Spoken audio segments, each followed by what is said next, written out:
आपल्यासोबत किंबहुना कोल्हापूरच्या आपल्या मंत्र्यांची चंद्रकांत दादांची प्रतिक्रिया आहे त्या सगळ्या निकालावर. आपण बघूया ते काय म्हणतात आणि मग आपण पुढे जाऊया. आपण बघूया.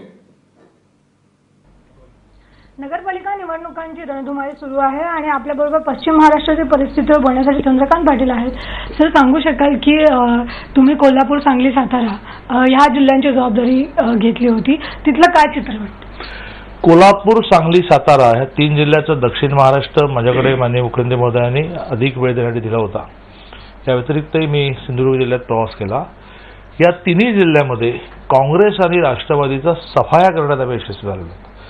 कराड, जिथे पृथ्वीराज चव्हाण ठाण म्हणून बसले होते, घरोघर फिरावं लागलं बिचाऱ्यांना. त्या कराडमध्ये नगराध्यक्ष आमचा आला आणि खूप हेवी मार्जिनने 5000च्या मार्जिनने आला. इस्लामपूरमध्ये बूथवर जाऊन बसले होते जयेंद्र पाटील. काही फरक पडला नाही. आम्ही जी आघाडी केली होती आघाडीचा नगराध्यक्ष हेवी मताने विजयी झाला.